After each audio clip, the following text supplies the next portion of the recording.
All right, guys, so today we're going to be talking about absolute value equations. Now, absolute value is shown by the two vertical lines, right? And basically that just says how far away whatever inside all this business, blah, blah, blah, blah, blah, blah, blah, blah, blah, blah. Anything that's inside that vertical line is how far away it is from zero. My scribbles aren't actually numbers or anything, but you get what I'm saying. It's how far away that is from zero.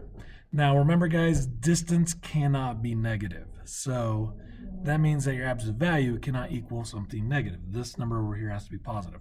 We'll get more into that on later lessons, but for today, there are some rules or steps here that we need to focus on when we're solving absolute value equations. The first is to get the absolute value all by itself. Now, today is going to be really easy because they're all by itself. When I mean get it by itself, that means there can't be anything like outside the absolute value like that. You can't have anything like that outside the absolute value. So you have to get it so that it's just the two vertical lines and everything inside of it all by itself on one side of the equal sign. And then once you have it all by itself, you split it into two possibilities. Because inside that absolute value, there are two possible solutions there, right? Because if you think of a number line, if I'm on a number line, here's 0, here's 2, here's -2.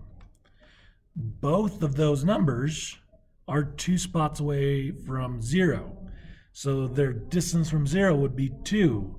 So there's two possible answers that you could have. The negative possibility or the positive possibility, because both of these have an absolute value of 2. So that's why when we're doing absolute value equations, we have to split it into two different equations. And I'm going to tell you right now, the students that actually split it and not try to skip the step are the ones that usually get it right. And the ones that skip the step are the ones that usually get it wrong. So let's go through and look at some of these examples. Okay. So again, like I said, these are already by itself, so I can split it. So basically this k inside this absolute value, it could equal either a +3 or it could also equal a -3 because both of those numbers have an absolute value of 3. So we get two answers, right? Same thing here. P is by itself inside the absolute value, so we're going to split it. P could equal 1 and P could equal -1.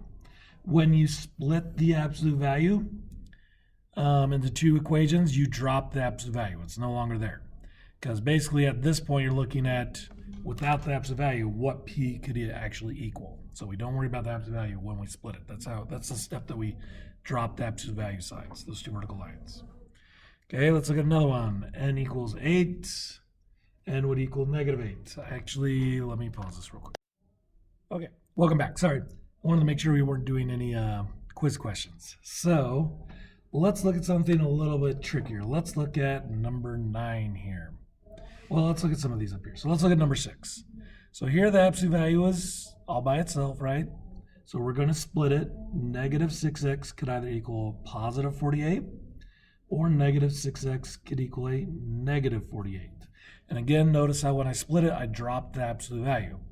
Now this is still an equation, right? It's a one-step equation, so I'm going to divide by the -6, and I'm going to do that to both of these new equations. And x could either equal a -8 or x could equal a +8. And that would be your two answers. Now this is the trap that a lot of students fall into with absolute values. They solve it once and then take that answer and just write the positive or negative version of that number. Now, up to this point, that's been true, right? But that is not true most of the time. Do not fall into that trap. Okay? For example, let's look at number 9 here. So this is all by itself, so I'm going to split it into two equations. P plus 10 could equal a +2, and P plus 10 could equal a -2. Again, when you split it, you're just changing the sign of the number that it's equal to.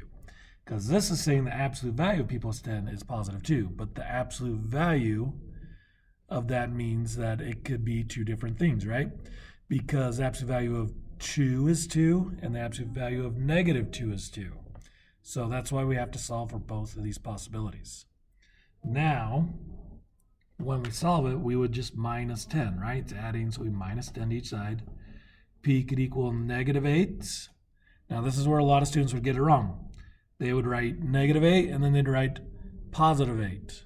But when you minus 10 from negative 2, and this is also when students don't split the equation, they get it wrong too. When you minus 10 from negative 2, guess what? That is not positive 8. That is negative 12. Okay? You do get different answers, and you do need to have both equations, because when they get more advanced especially, this is going to be a lot harder to try to keep in your head. So make sure you are actually splitting your equations and showing your work here. Okay, let's look at some more difficult problems. So, I mean, they don't get too much more advanced than that. Let's look at like number 11 here. So the absolute value is by itself. So we're going to split it, and this is a two-step equation, right? So 7 minus 7x could equal either positive 56 or 7 minus 7x could equal a negative 56. Okay? That's the whole trick with absolute value. You get these two vertical lines all by itself on one side. You don't mess with anything inside until you've dropped the absolute value signs after you split it. Then we can move the stuff. So we've got an acquaintance, best friend. We're going to minus the 7 here first. And we can do that to both of our equations. Negative 7x could equal 49, or negative 7x could equal negative 63. Okay, still not done. Got to get rid of our best friend, so we divide by negative 7 to both sides. And x could equal negative 7, or x could equal positive 9. Again, we have two different answers. Don't just solve for negative 7 and then write positive 7. You're going to get that wrong every time. Split the equation, then solve each one individually. And when you split it, you're just changing this number from a positive to a negative, and then solving for each possibility. And it's really as simple as that. I'll do one more just to make sure we got it. So let's do this simple one. Let's look at number 14. So it's already isolated, right? So we do 6 plus x could equal positive 15, and 6 plus x, learn how to write. 6 plus x could equal negative 15. And then we're going to solve those by subtracting 6. Positive 6, you subtract it. X could equal 9, or x could equal negative 21. And that would be your two answers. Okay? If you have any questions, ask your teachers. We like to help. We want to help. Just, you got to ask us. So ask us your questions. Thank you, guys.